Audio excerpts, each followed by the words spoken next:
കേരളത്തിൻ്റെ നാടകത്തിൻ്റെ മുഖം ശശിധരൻ നടുവിൽ. അദ്ദേഹത്തിന് ശിവദാസനെയൊക്കെ എഴുതിയ പുസ്തകങ്ങൾ നൽകാനായി നാടകദ്വീപിലേക്കൊരു യാത്ര. കൂടെ കുറച്ച് നിങ്ങൾ എന്നെ കമ്മ്യൂണിസ്റ്റാക്കി കളിക്കുന്ന സമയത്ത് കൊടി ഇങ്ങനെ ചുരുട്ടി പിടിച്ചിട്ട് ഏത് സമയത്താണ് അത് ഉയർത്തേണ്ടതെന്നുള്ളത് ഇങ്ങനെ മനസ്സിൽ വെച്ചിട്ട് ഇങ്ങനെ ചുരുട്ടി ചുരുട്ടി പിടിച്ചിട്ട് ഇങ്ങനെ ഇങ്ങനെ ഇരിക്കും ആൾക്കാർ. ഇങ്ങനെ അങ്ങനെ ആ വിളിക്കുന്ന സമയത്ത് ഇത് പൊന്തി അപ്പോൾ കാണികളുടെ ഇടയിൽ നിന്ന് അങ്ങനെ ചുരുട്ടി പിടിച്ചിട്ടുള്ള ഒരു കാലം ഉണ്ടായിരുന്നു. ആ കാലം എന്ന് പറഞ്ഞു കഴിഞ്ഞാൽ മാനസികമായിട്ട് ആ നാടകത്തിനോട് അഭിമുഖ്യമുള്ള അല്ലെങ്കിൽ അന്നത്തെ രാഷ്ട്രീയ പ്രസ്ഥാനങ്ങളോട് താല്പര്യമുള്ള ആളുകളായിരുന്നു അന്ന് കാണികളായിട്ടുണ്ടായിരുന്നത്. മലയാളത്തിൻ്റെ ഇന്നത്തെ നടവഴിയിലേക്ക് കേരളത്തെ കൊണ്ടുവന്ന് എത്തിക്കുന്നത് അതിന് ഏറ്റവും പ്രധാന കല അല്ലെങ്കിൽ അതിന് ഏറ്റവും കൂടുതൽ ഭാഗം അഭിനയിച്ചിട്ടുള്ളത് നാടകങ്ങളാണ്. നാടകങ്ങളെന്ന് പറയുമ്പോഴും എൻ്റെ നാട് തൃശ്ശൂരാണ്. ഞാൻ ജനിച്ച കാലം തൊട്ട് റിഹേഴ്സലുകൾ കണ്ട് വളർന്നിട്ടുള്ള ഒരാളാണ്. ഇനി നമ്മുടെ നാട്ടിൽ നാടകം എന്ന് പറഞ്ഞാൽ ഇടയിലൊക്കെ നിന്ന് പോവാത്ത ഞങ്ങളുടെ നാട്ടിലെ ഒരു ഗ്രാമമുണ്ട്, അത് വല്ലച്ചിറയാണ്. പറഞ്ഞാൽ തീരാത്ത നാടക കഥകളുടെ എന്ന് വെച്ചാൽ വെളിച്ചപ്പാട് വരെ ഇവിടെ നാടക സംവിധായകനാണെന്ന് പറഞ്ഞാൽ അതൊരു തെറ്റായിട്ടുള്ള കാര്യമാവില്ല. അങ്ങനെയാണ് ഇവിടെ പല്ലച്ചിറയുടെ ഇതുവരെ നിന്നു പോവാത്ത ഓണം കലാമേള നടക്കുന്ന ഗ്രാമം. അവിടെ നിന്ന് ഒരാൾ ഈ നമ്മളൊക്കെ സ്നേഹം കൊണ്ട് ശശിയേട്ടെന്ന് വിളിക്കുന്ന നമ്മുടെ നാട്ടിൽ സ്ഥിരമായിട്ട് നാടകങ്ങൾക്ക് വന്നിരുന്ന അദ്ദേഹത്തിൻ്റെ ഒരു നാടക ദ്വീപാണിത്. ഇത് മുമ്പ് ഞാൻ വീഡിയോ ചെയ്തിട്ടുണ്ട്. ഇപ്പോഴും വേറൊരു അവസരത്തിൽ നമ്മുടെ ശിവദാസൻ്റെ പുസ്തകം കൊടുക്കുക എന്നുള്ളൊരു ആവശ്യമായിട്ട് വന്നു. ഞാനുണ്ട്, ഷിനിയുണ്ട്, സുരേഷുണ്ട്. അപ്പോൾ ശശിയേട്ടനെ കിട്ടിയപ്പോൾ പിന്നെ ഒരു വീഡിയോ നാടകത്തിൻ്റെ ഒരു കാലം പറഞ്ഞാൽ ഓണം കലാമേളയ്ക്ക് വേണ്ടി ഗാന്ധി ആർട്സ് അണിയിച്ചൊരുക്കിയ നാടകം തുഞ്ചത്തെഴുത്തച്ഛൻ. തുഞ്ചത്തെഴുത്തച്ഛൻ്റെ ജീവിതത്തിലൂടെ ഒരു യാത്ര. പ്രശസ്ത നാടകാചാര്യൻ ശശിധരൻ നടുവിലിൻ്റെ സംവിധാനത്തിലാണ് ഈ നാടകം അണിയിച്ചൊരുക്കിയിരിക്കുന്നത്. നമ്മുടെ നാട്ടിലെ ഗാന്ധി ആർട്സിൻ്റെ പ്രിയപ്പെട്ട കലാകാരന്മാരാണ് ഇതിൽ വേഷങ്ങൾ ചെയ്തിട്ടുള്ളത്. നമുക്ക് നാടകത്തിന്റെ പൂർണ്ണരൂപത്തിൽ ശശിയേട്ടൻ നാടക പ്രവർത്തനം തുടങ്ങുന്നത് ഇവിടുത്തെ വല്ലച്ചിറ ഓണാഘോഷവുമായി ബന്ധപ്പെട്ട് അവിടെ സംഘടിപ്പിക്കുന്ന നാടകങ്ങളിൽ അഭിനയിച്ചും അതിൽ സംവിധാനം ചെയ്തൊക്കെയാണ്. ഈ കേരളത്തിലെ വലിയ മുന്നേറ്റങ്ങൾ ഉണ്ടാക്കിയത് നാടകങ്ങളാണ്. KPSD അതുപോലെ തന്നെ സമിതിയുടെ ഒക്കെ നാടകങ്ങളാണ്. ഇതൊക്കെ നാടകത്തിലേക്കുള്ള വരവിലെ ശശിയേട്ടനെ ഇത്രമാത്രം സ്വാധീനിച്ചിട്ടുണ്ട്. ഞാൻ ആദ്യമായിട്ട് നാടകം തുടങ്ങുന്നത് ഓണാഘോഷത്തിനല്ല, ശരിക്കും ഇവിടെ കലാസമിതി പ്രവർത്തനങ്ങൾ നടന്നിരുന്നു. അതായത് ഭരണി, പൂരം ഒക്കെ നടക്കുന്ന സമയത്ത് അല്ലെങ്കിൽ പെരുന്നാളുകൾ നടക്കുന്ന സമയത്ത് നാടകങ്ങളുടെ ഒരു വല്ലാത്തൊരു മുന്നേറ്റം ഉണ്ടായിരുന്നു. ആ സമയത്തും CL ജോസിൻ്റെയും അതുപോലെ തന്നെ അതേപോലെയുള്ള കുഴുവനാൽ ജോസ് എന്നൊക്കെ പറയുന്ന പോലുള്ള ആൾക്കാരുടെ നാടകങ്ങളെടുത്ത് ഗ്രാമത്തിലെ തൊഴിലാളികളായിട്ടുള്ള ആളുകൾ നാടകം ചെയ്തിരുന്നൊരു കാലം. ആ കാലത്താണ് നമ്മൾ വരുന്നത്. ഞാൻ എൻ്റെ 11ാമത്തെ വയസ്സിലാണ് ഇവിടെ ഭഗവതി ആർട്സ് എന്ന് പറയുന്ന ഒരു ടീമിന് വേണ്ടിയിട്ട് നാടകങ്ങൾ ചെയ്തത്. ഞാൻ സത്യത്തിൽ അന്ന് പ്രോംപ്റ്റ് ചെയ്യാൻ പോയ ആളാണ്. പ്രോംപ്റ്റ് ചെയ്യാൻ പോയി ചെന്നപ്പോൾ പിന്നെ എന്നാൽ ആ കുട്ടിയുടെ വേഷം അത് ചെയ്യുന്ന പറയുന്ന ഒരു സംഭവമാണ് എൻ്റെ ആദ്യത്തെ ഒരു നാടകം എന്ന് പറയുന്നത്. പക്ഷെ ആ കാലത്തുണ്ടായിരുന്ന ഒരു പ്രത്യേകത എന്ന് പറയുന്നത് ഭയങ്കര സംഘബോധമുള്ളൊരു സ്ഥലമായിരുന്നു നാടക സംഘം എന്ന് പറഞ്ഞാൽ. എല്ലാ ആളുകളും തമ്മിൽ ഒരുമിച്ച് തല്ലും വഴക്കും ചീത്ത പറയലും സ്നേഹിക്കലും കെട്ടിപ്പിടിക്കലൊക്കെ നടന്നിരുന്ന വേറൊരു തരത്തിൽ മനുഷ്യരെ തിരിച്ചറിഞ്ഞിരുന്ന ഒരു കാലത്തായിരുന്നു ആ നാടക പ്രവർത്തനങ്ങൾ നടന്നിരുന്നത്. അത് വായനശാലകളായിട്ടും ഇപ്പോൾ തൃശ്ശൂരൊക്കെ പോലെ തന്നെ അന്ന് നമ്മുടെ കലാമേളയ്ക്ക് നടത്തില്ല, അതേപോലെ തന്നെ പല സ്ഥലങ്ങളിലും അത് ആ ഒരു സംഭവം പിന്നെ നേരെ സ്കൂളിലേക്ക് വരികയും 15ാമത്തെ വയസ്സിൽ നാടകം ചെയ്യുക, എഴുതി സംവിധാനം ചെയ്ത് കളിക്കാൻ പറ്റിയിട്ടുണ്ട്. അങ്ങനെ ഒരു സംഭവം ഉണ്ടായിട്ട് ഈ ഒരു കാലത്ത് അന്നത്തെ ഒരു ഏകദേശം ഒരു 78-79 കാലഘട്ടങ്ങളിൽ പുറത്ത് ഒരുപാട് നാടകങ്ങൾ നടന്നിരുന്നു. അതായത് കളിക്കുന്ന സമയത്താണ് ഞാൻ നിങ്ങൾ എന്നെ കമ്മ്യൂണിസ്റ്റാക്കി കണ്ടിട്ടുള്ളത്. നിങ്ങൾ എന്നെ കമ്മ്യൂണിസ്റ്റാക്കി കളിക്കുന്ന സമയത്ത് കൊടി ഇങ്ങനെ ചുരുട്ടി പിടിച്ചിട്ട് ഏത് സമയത്താണ് അത് ഉയർത്തേണ്ടതെന്നുള്ളത് ഇങ്ങനെ മനസ്സിൽ വെച്ചിട്ട് ഇങ്ങനെ ചുരുട്ടി ചുരുട്ടി പിടിച്ചിട്ട് ഇങ്ങനെ ഇങ്ങനെ ഇരിക്കും ആൾക്കാർ. അങ്ങനെ ആ വിളിക്കുന്ന സമയത്ത് ഇത് പൊന്തി അപ്പോൾ കാണികളുടെ ഇടയിൽ നിന്ന് അങ്ങനെ ചുരുട്ടി പിടിച്ചിട്ടുള്ള ഒരു കാലം ഉണ്ടായിരുന്നു. ആ കാലം എന്ന് പറഞ്ഞു കഴിഞ്ഞാൽ മാനസികമായിട്ട് ആ നാടകത്തിനോട് അഭിമുഖ്യമുള്ള അല്ലെങ്കിൽ അന്നത്തെ രാഷ്ട്രീയ പ്രസ്ഥാനങ്ങളോട് താല്പര്യമുള്ള ആളുകളായിരുന്നു അന്ന് കാണികളായിട്ടുണ്ടായിരുന്നത്. കാണികളിലുള്ള ഒരു വിദ്യാഭ്യാസം ശരിക്കും നഷ്ടപ്പെട്ടിട്ടുണ്ട് കേരളത്തിൽ.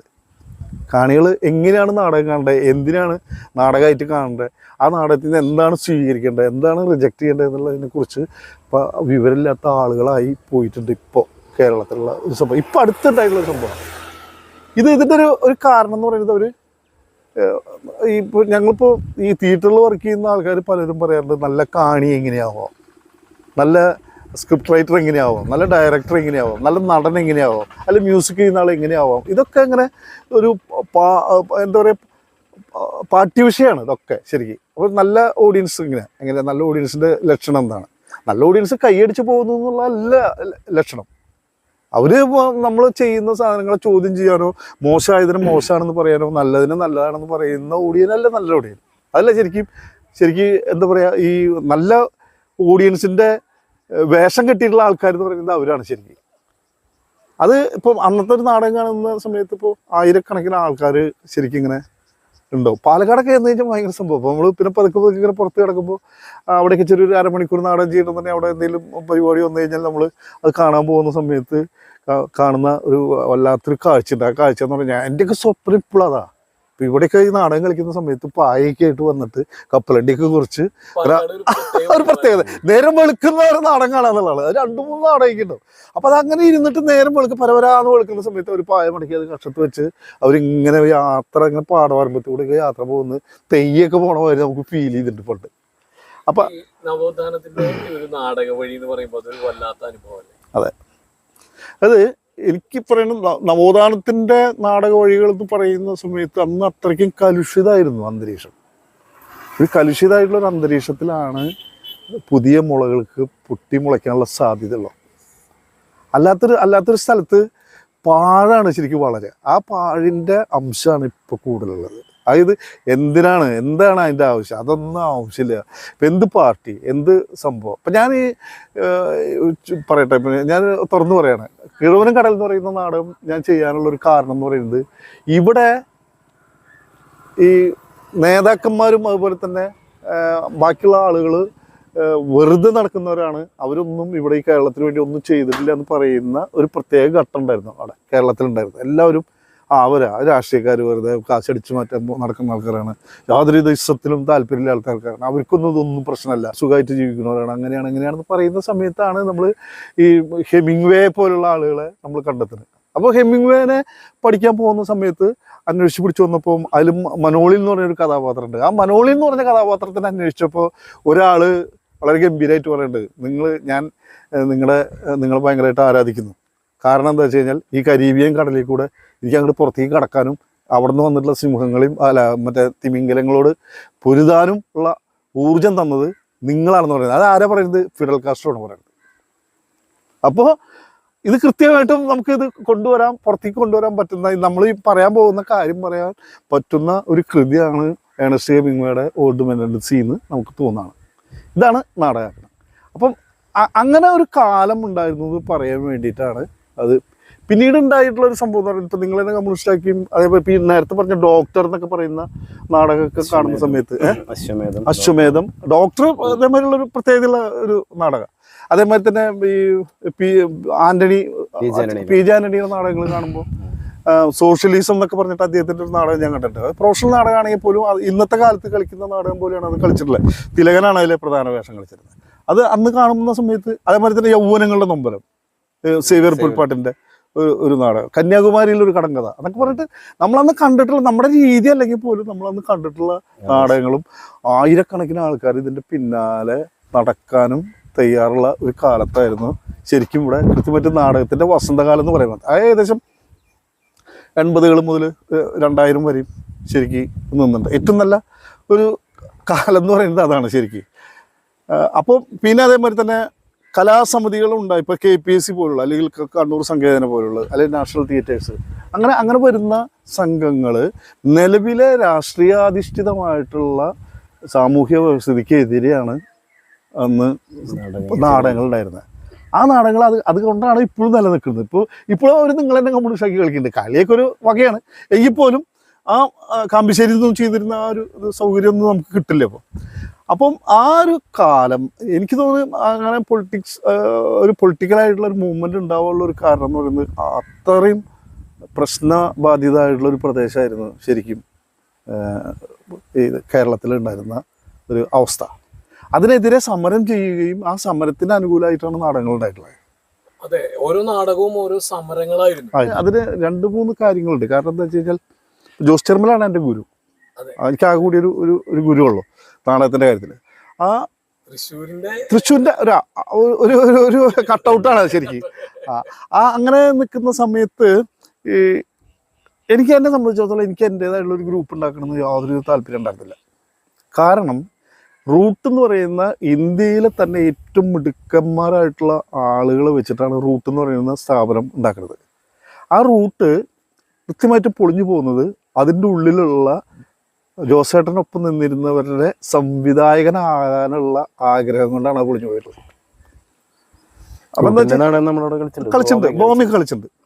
അപ്പം ആ ഒരു കാരണം കൊണ്ട് എനിക്ക് സ്വന്തമായിട്ട് ഒരു ഗ്രൂപ്പും വേണ്ട എന്നുള്ള തീരുമാനം ഉണ്ടാക്കുകയാണ്. അങ്ങനെ കുറേ കാലം നടക്കുകയാണ്.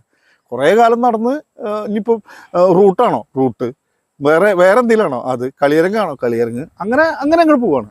അങ്ങനെ പോകുന്ന സമയത്ത് എനിക്ക് ഗുരുപൂജ അവാർഡ് കിട്ടുകയാണ് 2011 ഗുരുപൂജ അവാർഡ് കിട്ടിയപ്പോൾ കൂടുതൽ ഉത്തരവാദിത്തമായിരുന്ന അവാർഡ് കിട്ടുന്നവർ പറയാറുള്ളൂ, അതിനുവേണ്ടി പ്രവർത്തിക്കാറില്ല. പക്ഷെ ഞാൻ വിചാരിച്ചു അങ്ങനെയല്ല, നമ്മൾ ഒരു പക്ഷേ ചിലപ്പം അടുത്തൊരു ഘട്ടത്തിൽ നിർത്തേണ്ട സമയത്തായിരുന്നു എനിക്ക് ഗുരുപൂജ അവാർഡ് കിട്ടിയത്. നിർത്തുക മതി എന്നുള്ള ഒരു തീരുമാനം എടുക്കണം. ആ സമയത്ത് ഗുരുപൂജ അവാർഡ് കിട്ടിയപ്പോൾ ഞാൻ എന്ത് ചെയ്തു, 10 നാടകങ്ങൾ കേരളത്തിലെ 10 കലാസമിതികൾ വെച്ച് 10 റിമംബറൻസ് എന്ന് പറഞ്ഞിട്ട് ഒരു നാടക ഫെസ്റ്റിവൽ നടത്താണ്. ഇത് അക്കാഡമിയോട് പറഞ്ഞപ്പോൾ അക്കാഡമി എല്ലാവിധ ഹെൽപ്പും അവിടെ തന്നു. മറ്റേ രാവുണ്ണിയേട്ടനായിരുന്നു അന്ന് സെക്രട്ടറി. അങ്ങനെ ആ 10 നാടകങ്ങൾ കഴിഞ്ഞപ്പോഴാണ് ഇതിൻ്റെ ഒരു ആവശ്യകതകൾ തോന്നില്ല. എന്തായാലും ഒരു ഗ്രൂപ്പ് ഉണ്ടെന്നുണ്ടെങ്കിൽ ഒരുപാട് പേരുണ്ട്, ഒരുപാട് ആൾക്കാരുണ്ട്, നമുക്ക് സുഖമായിട്ട് നാടകങ്ങൾ ചെയ്യാം, അത് കളിക്കാം, അത് കാണാം എന്നുള്ള ഒരു ഇത് വന്നപ്പോഴാണ് ഇങ്ങനെ റിമംബറൻസ് തിയേറ്റർ ഗ്രൂപ്പ് എന്ന് പറയുന്ന ഒരു സ്ഥാപനത്തെക്കുറിച്ച് ആലോചിക്കുന്നതും. ആലോചിക്കുമ്പോൾ ഈ പണ്ടുണ്ടായിരുന്ന അലുമിനിയിലുണ്ടായിരുന്ന അല്ലെങ്കിൽ സുഹൃത്തുക്കളായിട്ടുണ്ടായിരുന്ന ഇപ്പോൾ പ്രിയം പോലുള്ള ആൾക്കാരുണ്ടായിരുന്നു, പീശപ്പള്ളി രാജീവ് ഉണ്ടായിരുന്നു, അതുപോലെ സന്തോഷ് കീഴാറ്റൂർ ഉണ്ടായിരുന്നു, രാജേഷ് ശർമ്മ ഉണ്ടായിരുന്നു. അങ്ങനെയുള്ള ആളുകളോട് എല്ലാവരോടും കൂടി ചോദിക്കുകയാണ് ഇങ്ങനെ ഒരു പരിപാടി ഉണ്ട്, എന്ത് ചെയ്യണം. അപ്പോൾ ഞാനിതിങ്ങനെ പതുക്കെ കണ്ടുവച്ചിട്ടുണ്ട്. ഇതിങ്ങനെ എൻ്റെ നാടാണല്ലോ, ഞാൻ പതുക്കെ നടന്നൊക്കെ ഇതിൻ്റെ ഈ പാടവരമ്പിൽ കൂടിയൊക്കെ നടന്നിട്ട് ഇങ്ങനെ ഒരു സ്ഥലമുള്ളവർ എനിക്കറിയാം. അങ്ങനെ വന്ന് നോക്കി ഇത് ആരെയാണ് ഈ സ്ഥലം എന്നൊക്കെ കണ്ടുപിടിച്ചപ്പോൾ ഇവിടെ നിന്നൊക്കെ പോയി, നാട്ടിൽ നിന്നേ പോയി ഈ സ്ഥലം, അതിൻ്റെ ഉടമസ്ഥൻ വേറെ എവിടെയൊക്കെ ഉള്ളതാണ്. അങ്ങനെ അന്വേഷിച്ചു ഞാൻ തലൂരുള്ള ഒരാളാണെന്നുള്ള അറിഞ്ഞു. ആളെ പോയി കണ്ടു. അപ്പോൾ അവിടുത്തെ പഞ്ചായത്ത് പ്രസിഡന്റിനെ വിളിച്ചിട്ട് ബാബുവിനോട് പറഞ്ഞു, ബാബു ഇങ്ങനെ തലൂരാണ് പ്രശ്നം ഉള്ള ആളെന്ന് പറയും. അപ്പോൾ പറഞ്ഞു അത് അങ്ങനെ ആണെന്നുണ്ടെങ്കിൽ അവിടുത്തെ എൽ സി സെക്രട്ടറിയുടെ ചേട്ടനാവും വഴിയുണ്ടെന്ന് പറഞ്ഞു. ഓ ശരി, എന്നാൽ എൽ സി സെക്രട്ടറിനെ പോയി കണ്ട് എൻ്റെ കൂടെ ആകുമ്പോൾ ഒന്ന് കാര്യങ്ങൾ പറഞ്ഞപ്പോൾ അയാൾ നല്ല മനുഷ്യനാണ്. അയാൾ പറഞ്ഞു, അങ്ങനെ അയാളോട് പറഞ്ഞപ്പോൾ അയാൾ പറഞ്ഞു ആ നല്ല പരിപാടിയാണ്, തുടങ്ങിക്കോളൂ എന്ന് പറഞ്ഞ് തുടങ്ങി. അപ്പോഴാണ് 2017 ഇങ്ങനെ കഴിയുന്ന അറ്റാക്ക് കഴിഞ്ഞ് ഓപ്പറേഷൻ കഴിഞ്ഞ് വന്നിരിക്കുന്ന സമയമാണ്. അപ്പോൾ പിന്നെ ഇതിൻ്റെ ഉള്ളിൽ പിന്നെ നോക്കിയപ്പോൾ 18 കൊറോണ വന്നു കഴിഞ്ഞപ്പോൾ അങ്ങനെയാണ് ഞാൻ 18 വെള്ളപ്പൊക്കം കഴിഞ്ഞ് അങ്ങനെ വന്ന് ഇത് കഴിഞ്ഞ് ഇതിൻ്റെ ഉള്ളിൽ മണൽ സിമെൻ്റൊക്കെ അടിച്ച് വെച്ചിട്ടുള്ളൂ, അതൊക്കെ പോയി അന്ന്. അത് കഴിഞ്ഞ് നേരെ ഓസ്ട്രേലിയയിൽ പോയി. ഓസ്ട്രേലിയയിൽ തിരിച്ചു വന്നിട്ടാണ് പിന്നെ വീണ്ടും രണ്ടാമത് തുടങ്ങുന്നത്. 2019 കൊറോണയ്ക്ക് വരുമ്പോഴേക്കും ഒരുവിധം ഏകദേശം ഒരു ധാരണയായി. പിന്നെ പണിക്കാരും ഞാനും മാത്രം ഇതിൻ്റെ ഉള്ളിലായി. കൊറോണ സമയത്ത് ഞങ്ങൾ ഇതിൻ്റെ ഉള്ളിലുണ്ട്, ഭക്ഷണമൊക്കെ ഇവിടെ തന്നെ വെച്ച് അങ്ങനെയൊക്കെയായിരുന്നു, പുറത്തേക്ക് ഇറങ്ങിയിരുന്നില്ല. ഇനിയിപ്പോൾ ആർക്കും ബുദ്ധിമുട്ടൊന്നും വേണ്ടെന്ന് വിചാരിച്ചിട്ട് ഇവിടെ തന്നെ കൂടി. അങ്ങനെയാണ് ഇതിൻ്റെ ഒരു വർക്ക് ചെയ്യുന്നത്. 2021 രവീന്ദ്രൻ മാഷും സുനിൽകുമാറും രണ്ടാളും കൃഷിമന്ത്രിയും ഒരാൾ വിദ്യാഭ്യാസ മന്ത്രിയാണ്. അങ്ങനെ ഒരു 100-300 നാടകക്കാരായിട്ട് ഇതിൻ്റെ ഉള്ളിൽ ഒരു 4 ദിവസത്തെ പരിപാടിയായിട്ട് ഉദ്ഘാടനം നടക്കുകയാണ്. അതൊക്കെ അറിഞ്ഞിട്ടുണ്ടോ? ഇതാണ് ഇതിൻ്റെ ഈ നാടകദ്വീപ് ഉണ്ടാവാനും അതേപോലെ തന്നെ സ്വന്തമായിട്ടെന്നുള്ളതല്ല. എനിക്ക് ഈ വേറെ പല ഇപ്പോൾ ചേർപ്പ് പഞ്ചായത്തിൽ നിന്നും അതേപോലെ തന്നെ കുറുക്കഞ്ചേരി പഞ്ചായത്തിലൊക്കെ പറഞ്ഞ് നമുക്കിത് അവിടെ തുടങ്ങാം എന്ന് പറഞ്ഞു. അപ്പോൾ ഞാൻ പലപ്പോഴും ആലോചിച്ചതെന്ന് വെച്ച് കഴിഞ്ഞാൽ ഒരു പക്ഷേ ഈ അന്യം നിന്ന് പോകാൻ സാധ്യതയുള്ള ഏറ്റവും എളുപ്പമുള്ളൊരു സ്ഥലമാണ് ഇത്. വല്ലച്ചിറ നാടകം ഇല്ലാണ്ടാവാറുണ്ട് ചിലപ്പോൾ. ഒരു നാടകമില്ല, നമ്മൾക്കൊന്നും ഇല്ലാന്നുണ്ടെങ്കിൽ അപ്പം ഞങ്ങളൊക്കെ എന്ത് ചെയ്യാം 4 നാടകമൊക്കെ ഒരുമിച്ച് കളിച്ച് ഈ ഓണാഘോഷത്തിന് അത് ഗംഭീരമാക്കും. മേക്കപ്പ് ചെയ്യും. 4 നാടകം ഇവിടേക്ക് വന്നോളൂ എന്ന് പറഞ്ഞിട്ട് വിളിച്ചു കൊണ്ടുവരും. എല്ലാ ടീമിനും നാടകം ചെയ്ത് കൊടുക്കും, അവർക്ക് ആവശ്യമുള്ള സെറ്റ് കൊടുക്കും. കാശൊക്കെ പോകും കഴിയുന്നു. പക്ഷെ അത് എന്നാലും നാട്ടുകാരുടെ മുമ്പിൽ നമുക്ക് ഇവിടെ നാടകം ഉണ്ട് എന്നുള്ളത് വരുത്തി തീർക്കാൻ പറ്റും. ഈ കേരളത്തിലെ എത്രയൊക്കെ ഗ്രാമങ്ങളിൽ ഏതാണ്ട് കണക്ക് പറയാൻ പറ്റില്ല അങ്ങനെ നാടകം? അതിലൊരു ഏകദേശം എന്ന് പറയുന്നത് 450ഓളം കേരളത്തിലെ കലാസമിതികൾക്ക്. അതായത് ഇപ്പോൾ ഞാനൊരു എക്സാമ്പിൾ പറഞ്ഞുതരാം. ഞാൻ ഇപ്പോൾ കാലിനത്തീനി ചെയ്യുന്നു. കാലിനത്തീനി ഇവിടെ ഏകദേശം 500ഓളം കളി കളിച്ചു ഞങ്ങൾ, അതായത് യവന എന്ന് പറയുന്ന ടീം. അത് കഴിഞ്ഞിട്ട് അവസാന കളി കണ്ടപ്പോൾ കോട്ടയത്തുള്ളൊരു ടീം അവർ ചോദിക്കണം ഞങ്ങൾക്കത് ചെയ്തു തരുമെന്ന് ചോദിക്കണം. അവർക്ക് കൊടുത്തു. അപ്പോൾ അവരവർക്ക് ചെയ്തു കൊടുത്തു. അപ്പോൾ അങ്ങനെയാണ് കലാസമിതികളുടെ പേര് പറയുന്നത്. 500 നാടകങ്ങൾ എന്ന് പറയുന്നത് അതുകൊണ്ടാണ്. അല്ലാതെ 500 നാടകം ഓരോരുത്തർക്കും വേണ്ടി ഡയറക്റ്റ് ചെയ്യല്ല. 500 നാടകങ്ങളോളം കേരളത്തിലെ കലാസമിതികൾക്ക് വേണ്ടിയിട്ട് ചെയ്യാൻ പറ്റിയിട്ടുണ്ട്. അതിപ്പോൾ ആ തല മുതൽ തുടങ്ങുകയെന്നുണ്ടെങ്കിൽ എറണാകുളം ജില്ല, ആലപ്പുഴ ജില്ല, കൊല്ലത്തേക്ക് കടന്നിട്ടില്ല, പാലക്കാട് ജില്ല, തൃശ്ശൂർ ജില്ല, കണ്ണൂർ, കോഴിക്കോട്, കാസർഗോഡ്. ശശിധരൻ നടുവിൽ ഒരിക്കലും പറഞ്ഞാൽ തീരാത്ത വിശേഷങ്ങളുടെ നാടകക്കാലാണ്. കേരളത്തിൻ്റെ നാടക ചരിത്രത്തിൻ്റെ കൂടെ നടന്നൊരാൾ, നമ്മുടെ കാലഘട്ടത്തിൽ ജീവിക്കുന്ന അത്ഭുതമായൊരു വ്യക്തിത്വം.